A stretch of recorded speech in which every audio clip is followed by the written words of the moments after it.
I know. We have to We're wait for live. producer Andy has to push the red button, and that's why it sometimes is a delay. Yeah. He's in the background. Hi, everybody. I don't know why I'm feeling like we're being conspiratorial today. Hi, and welcome to the Toaster live stream. Glad you are here. If you are here, if you are watching this on Facebook or LinkedIn or YouTube, you can comment on the show right there on the live stream. We'll take your questions live. If not, no worries. You can ask us questions later. We're fine with that. howtosplitatoaster.com. And today we're going to talk about alimony. Are you ready? I'm ready. Oh, man, I'm excited about this. Why are you I whispering? don't know. I'm such a creep. All right. I don't know. Welcome to How to Split a Toaster, a divorce podcast about saving your relationships from True Story FM. Today, your toaster is expecting its just desserts. Welcome to the show, everybody. I'm Seth Nelson, and I'm here with, as always, with my good friend Pete Wright. Today is Alimony Day. We're going to poke away at the intricacies of alimony, how recent reforms have reshaped the landscape in Florida, and what these changes mean for individuals facing divorce. Now, I know how excited you get because this is a topic that does naturally imply a spreadsheet. I know. It's awesome. Set us up because I know that when you're facing divorce, there are a lot of things that involve numbers, a lot of categories that involve payments back and forth. Set us up. What is, how do you talk about alimony with your soon to be divorcing client?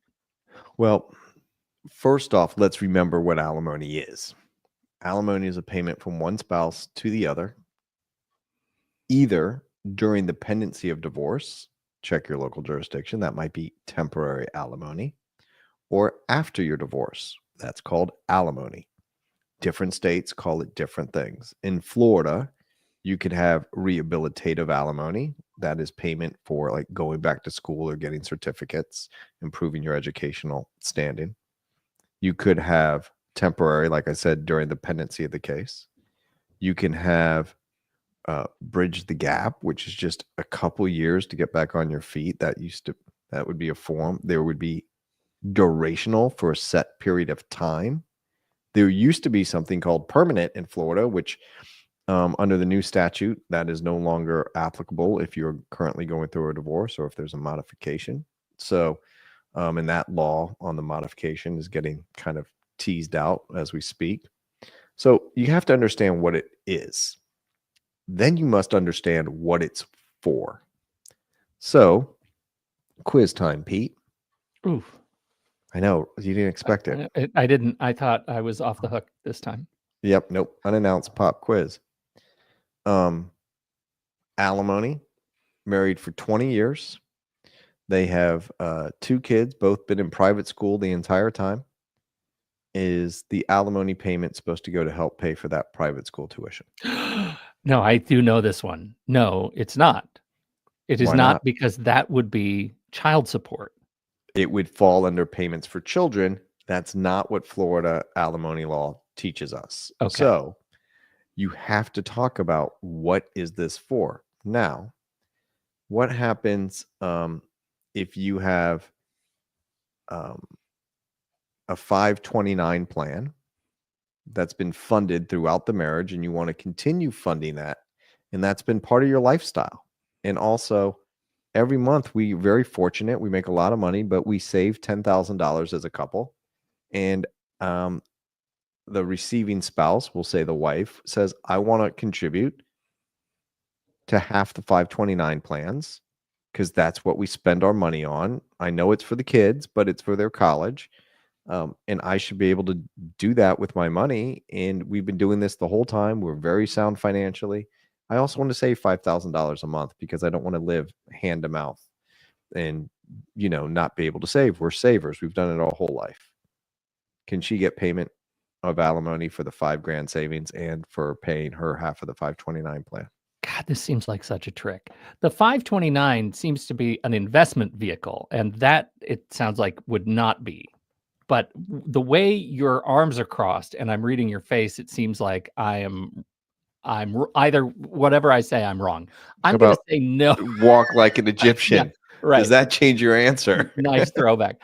I think the answer is no. I think the answer is no. I don't know that I could justify that. Well, do you think it's reasonable if one spouse is a collective, like they're not arguing about money. They're saying, look, we've always saved. The only thing we're going to court to argue about is I want to save. I'll give you the 529 plan. It's a payment for a child. The answer is no. Okay. Okay. But now we got the savings account. Yeah. Judge, we always saved. We always saved. Why shouldn't he have to pay me the standard of living? Because we're talking about standard of living. Why shouldn't I be allowed to save money? Isn't that sound fiscal responsibility? Yes, but is alimony supposed to be used to maintain standard of living? That's part of it. Mm-hmm. Yeah. I see. I'm conflicted because what you have told me for years is to expect standard of living to change when a divorce happens. Okay. Fair point. Judge, we typically save $5,000, $10,000. I get that standard of living change. I'm not going to save half, five. I want to save three. I'll drop it by $2,000. Standard Okay. living changes. All We have right. 2 houses. There's less money. But when you look at it, he can still pay me three to my savings account. Good point, counsel. Okay. Okay. All right. I'll take it. You've swayed me. Yes, that can be Answer's part of no. alimony. So in Florida, the Damn it. answer is no. There's not a savings component. Okay. So in Florida, this is what it pays for. And just very quick, like I said, rehabilitative alimony, you got to have a plan to get your education, and it can possibly pay for that. Otherwise, it is your need and his ability to pay. That's the starting point. Okay. Okay. People keep messing this up in the new law in Florida. They think it is 35% of the difference of their net incomes. Okay. 35% the difference of their net incomes. And So that's not true with the new law? that's the new law, but it's the lesser of 35% the difference of their net incomes or someone's need and the other person's ability to pay. So, Okay. trusty calculator. Here we Excellent. go. Bring it. For the visual, let's say the net income of one party is I'm going to make it $7,500. Okay. Net income, one party, $7,500. Say the husband. The wife, net income, $2,500. Okay. Minus 2,500 from the 75. Difference is $5,000. You agree with me? Yeah. That's the difference in their net incomes, $5,000. Yes. The most the wife can receive, point times 0.35, 35%, $1,750. Okay. In that math. So what a lot of lawyers do, they just look at the net incomes and do the math. But you got to first look at the need. If she doesn't need the $1,750 on the calculator, Mm-hmm. and she only needs $500 because that was their standard of living, Then she only you gets can go $500. she only gets $500. That's right. And that case is made by whom? Because it seems like she's going to say, "Oh, I need all 1750." That's right. That's right. So the case to be made is, what is her need? And on this hypothetical, I'm assuming he has the ability to pay. Yes, let's assume that for now. So how do we prove that? So this is where people really need to start taking notes, not while you're driving, please. Mm-hmm. You need to really understand your expenses. This is all about expenses when we're talking about need. Yes, it's about income. I'm going to talk about that in a minute, but you've got to know where your money's going out. Common things people miss. They're on their spouse's health insurance through their employer, their spouse's employer, and it's going to change. Significant. Big one. Immediately, if you are not on the health insurance plan, please go get a quote for your health insurance. Go talk to your HR department. If you are not employed and seeking employment, be getting those numbers. If you're not employed, go out to the marketplace, look at those numbers. Okay. Big one. Any expense that is joint, car insurance, go get quotes for your car. Cell right? phones. Cell phones. Life insurance should be in your own name. Make sure that you have that term policy in place. Talk to your financial planners about that. Look if you have any membership dues, because what happens is you'll forget that, oh yeah, we've been members at Crunch forever. I just don't really go. Crunch Fitness. Yeah. And so, what is that? It's on there. So you got to look at their credit card statements, your credit card statements. Because now I want to get that divorce bod in play. So I've got to Exactly. start going to Crunch, and I don't want to show up at the door and realize I'm not actually a member. Exactly. It's called the revenge bod, actually. Yeah, right. Yeah. So that's one of the key things you can start doing, is really identifying where the money is going out.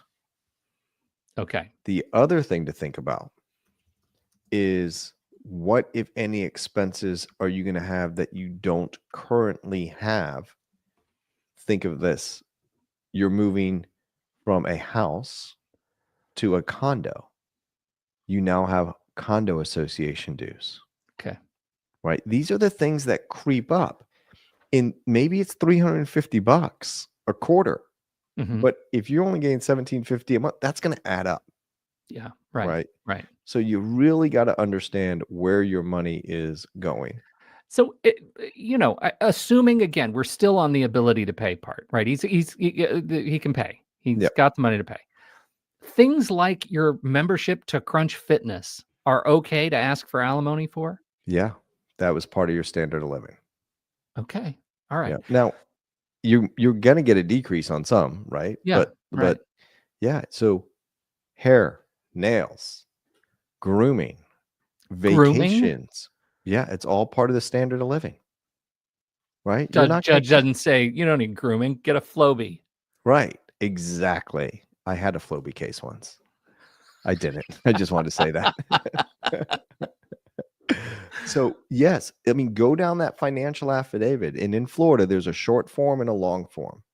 Use the long form. And the reason I tell people to use the long form is it's more detailed. So it's going to trigger your mind to think about some expenses. So I'm picking up on stuff that some are on the financial affidavit, like your health insurance, but people blow by it. They're like, oh, I got it. And they don't really think about it. They're so stressed out. Right. So that's what you really, really want to focus in on. And I mean, you can get down to your Apple subscriptions. Yeah. Right. Okay. It's all part of your standard of living. Okay. Now, remember, the best way to do this is, if you want to download all your transactions into a QuickBooks or into any of those apps that you can do, Monarch Money, whatever, that's a really easy way to get them categorized. And you might have your lawyer go through and say, well, what category is this? And sit down with you. Okay. The other thing you can do in your litigation, and people get all freaked out about this, but you can hire a forensic accountant. And we're going to have a whole show about a forensic accountant. I just wish that wasn't what they're called. Because it just sounds negative. Like divorce lawyer is better. It's much better because you're alive. Forensic implies somebody's dead. That's what CSI taught me. That's the problem. Okay, That's it's not the accountant aspect. No, the accountant's not scary. It's forensic. It's the forensic part. Okay. When you're done with this process, you'll be dead. Thank you very much. Well, some people feel that way. Okay. So let's talk about unanticipated income. Okay. So on the person who's targeted to receive that's alimony. Right. Perfect. In this scenario. Okay. Hypothetically, you are dividing up assets and you have a rental home and your marital home. Okay. And you desperately want to keep the home for the kids. He's okay with that. I'm just going to get these arguments out of the way. We're not talking about who's arguing about what. Yeah. But let's say you get the rental place, the rental house, or the rental condo. If that is kicking off income on a monthly basis, that's going to be part of your income. So in the divorce planning stage, and I don't mean before you're like scheming to plan and take everyone to the cleaners, when you're trying to figure out a settlement, you need to get a financial planner not a forensic planner. See how I did that for you, Pete? Thank you. I appreciate that. A financial planner involved early, because all I can tell you as your lawyer is what I think the law is allowed to get for you. Not that it will happen. Judges get it wrong. You got litigation, the whole thing. Sometimes you'll take less to settle your case and save on fees, but I can tell you what you should get. I can't tell you what it will do for you. Okay. In going to a financial planner earlier, in understanding that this is a learned skill about budgeting and spending your money and how to do this. But think about if you get a rental property, the renters are paying the mortgage down. The rent covers the homeowner association. They're responsible for X, Y, and Z, gas, water, utilities, electric, cable. So the renter pays that. Maybe you have someone managing it for you that takes 10%. But at the end of the month, you don't get a lot, but you get, even after you put money aside for maintenance, you end up with, and you put money aside to have your accountant run the taxes at the end of the year. Like, all these business expenses are legit, but you end up with like $300 a month. Okay. So if you just think about that, right? That is another $3,600 a year that you get. You'll have to pay taxes on it. We'll have to account for the taxes. People forget about that too. If you're getting this income from other sources, not from your alimony. Sure. But that might be a good idea. And people will say, like, but wait, now I have less alimony. That's true, but your alimony is going to stop. That rental income hopefully won't. Hopefully that property goes up in value. Hopefully you're paying down that mortgage, which is a hidden savings component. You're not allowed to save, like we discussed earlier.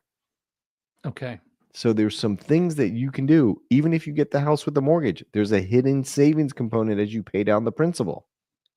So this is a time to really get educated on finances and make wise financial decisions about what you're getting and why.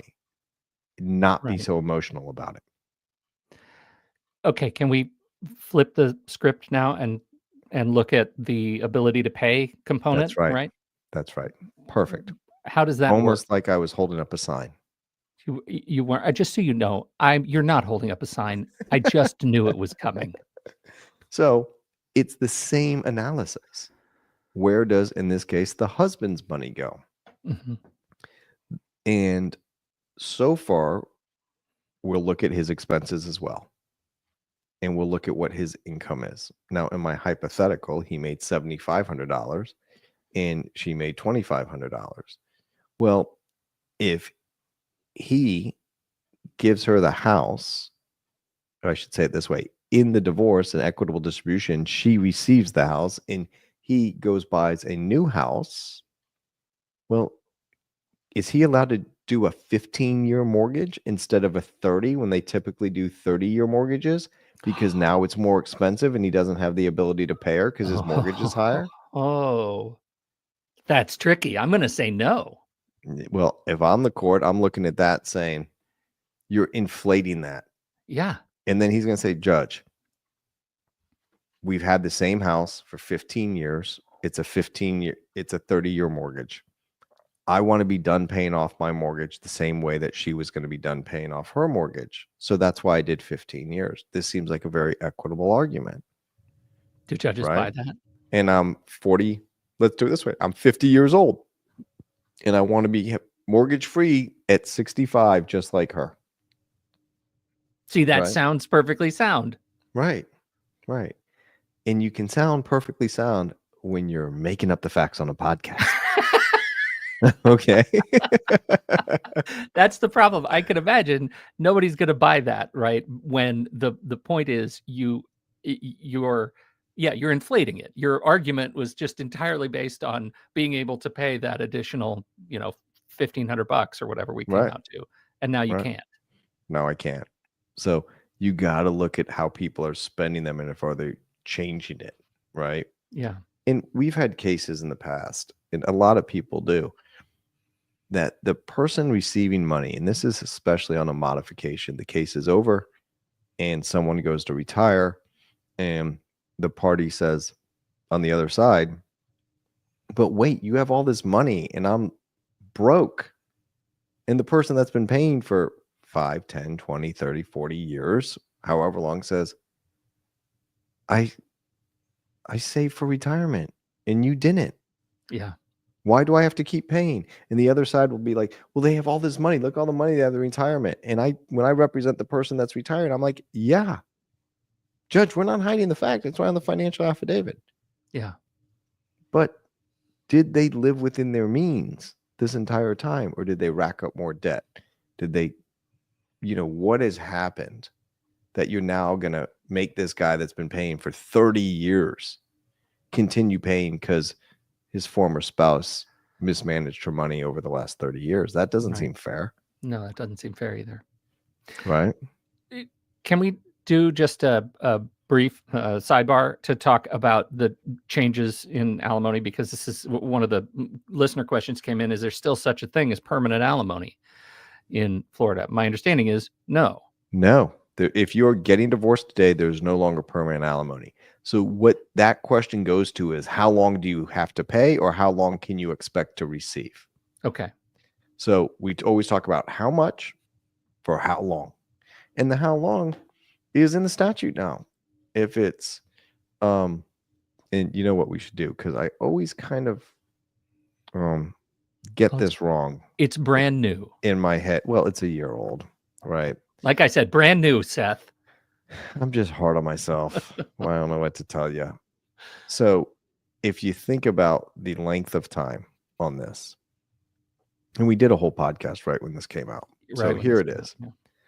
An award of durational alimony, and that's what it is, may not exceed 50% the length of a short-term marriage. 50% the length of a short-term marriage. What is a short-term marriage? Begs the question, up to 10 years. Okay, so less than 10 years, 5 years of that is going to be, or if it's 10 years, you're going to get 5 years of alimony. If it's 8 years, you're going to get 4. Yeah, 4. Got it. 60% the length of a moderate term marriage. Up to 10 what, to 19? 20. 20, okay. Okay. All right. Over 20 years? 75% the length of a long-term marriage. Okay. But now you're thinking, wait a minute. I've been married for 30 years times 0.75, 75%. Right. I've got to pay for 22 and a half years. Yeah. You get at what the guys, I'm saying in quotes, the payor. Yeah. That's a long time. You get a get out of jail free card, because here's why. You get to retire. So as soon as you if retire, you got married at 20 and you're married for 30 years and you're 50 and you're like, seriously, I got to pay for another 22 and a half years. At say 65, there's a mechanism in the statute where you're allowed to retire. And then you're done. Alimony. You terminate alimony. Okay. Which, of course, is more attorney's fees. It's more fighting. Wow. Oh. Wow. Okay. Now, we don't talk about this a lot, but I think it's important. What are ways to save in attorney's fees when dealing with an alimony award? If the goal is not to come back to court, how can you do that with an alimony award? One, you can make it non-modifiable, which means it does not change in amount or duration. Okay. Okay. You can, and now people will say, okay, here come the what ifs, Pete. But what happens if I get disabled and I can't work? Okay, well, now we have an exception. Now we have to define what is disabled. Okay. Okay. What happens if my former spouse turns around and gets remarried? Because that normally terminates alimony, or is in a supportive relationship, they're living together, that would terminate alimony. Okay, well, there's another exception. But do you need to take a step back and define supportive relationship for me? That's exactly right. What is that? Are they living together? Are they paying each other bills? And this is all in the statute and gets argued all the time. Okay. Another way to say is, listen, I don't care if they get remarried. I don't care if they're in a supportive relationship, because my goal is never to come back to court again. So which goal is more important? Right? Mm-hmm. And if it's not to come back to court again, you can make it non-modifiable. Now, what do I advise my clients who really consider this? One, I want a discount on the term and the amount. because it's not changing. Yeah. Otherwise, you just get a piece of paper. I could come back later. Something could happen. Yeah. Right. This is I'd like to pay yearly and save 2 months plan. That's right. That's Yeah. right. All right. Now, the other thing you do is you go to your financial planner and say, I'm on the hook for this. It's non-modifiable. It's non-dischargeable in bankruptcy. I'm going to owe it. I'm going to have to pay it. How can I set something up where it just happens automatically and I never see it? I don't think about it. Is it from my income? Is it from my investments? Can I put it in another account making 5%? So at least at the end, I'm going to have something left. You know, there's different ways to do that. Yeah. Another way to do it is just pay it all up front, lump sum alimony. It's a form of payment. It's not a type of alimony. You're going to have to pay $1,750 in our hypothetical For right? 5 yeah. years, Okay. right? $105,000. Okay.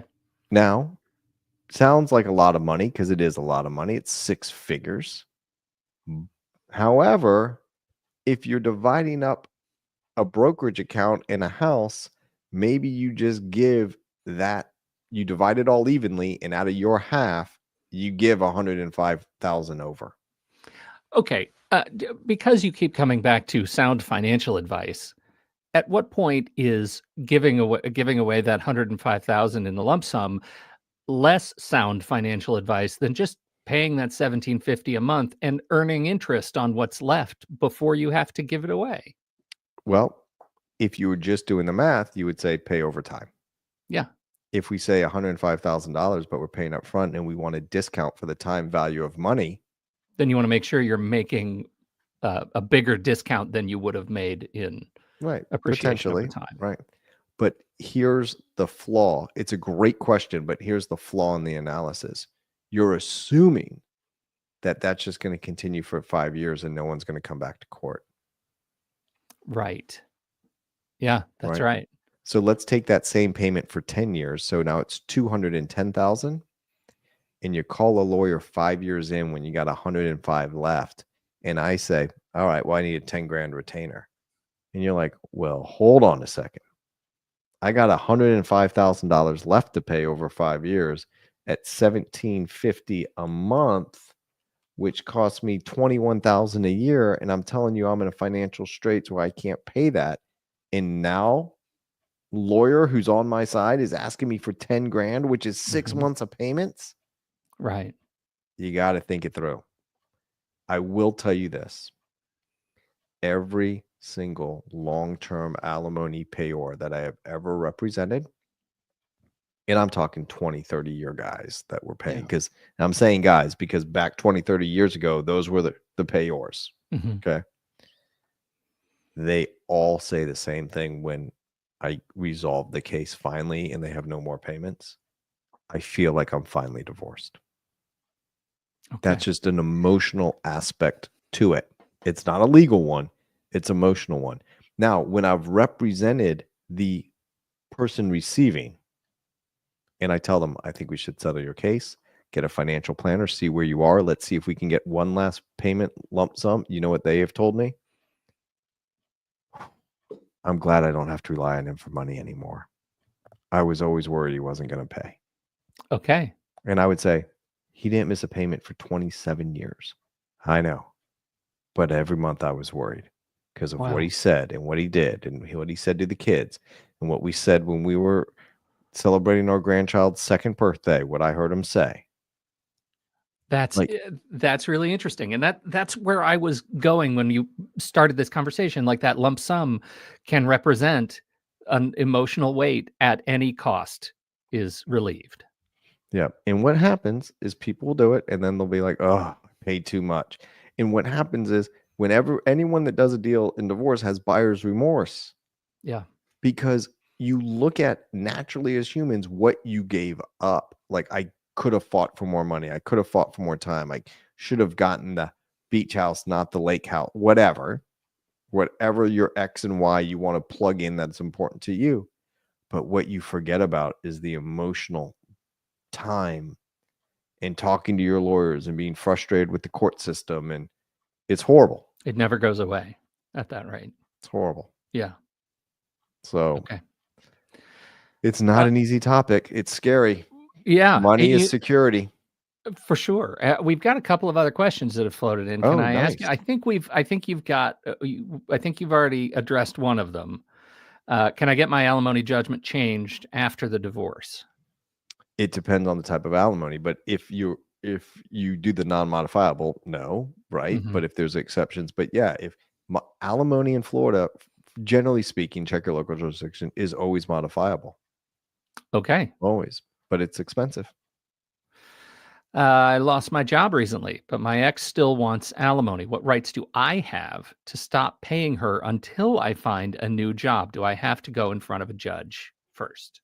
The answer is yes, you have to go in front of a judge unless she will stipulate to an abatement, a pause of the alimony. Okay, that just means if she's fine, waive it off for a certain period. You don't have to. Everybody agrees. You don't have to go in front of a judge. That's right. You want to get a stipulation. You want it signed by the court, so it's a court order, so everybody's clear. And if you get a new lawyer, there's no misunderstandings. It's all in the court file. But otherwise, yeah, if you lose your job, and in Florida, it has to be like you can't lose your job for a week and terminate it. Like it's supposed to be for 6 months, but you want to get into court and file and be like, hey, here's the problem. I'm out here applying for jobs every day, and I'm not getting anywhere, and here's why, right? And so I need to do it. Now they're going to look at your total assets. If you've got 10 million in the bank, making 5%, even though you're unemployed, you're okay. You might still be making that $1,750 a month payment. Okay, right. Okay, fair.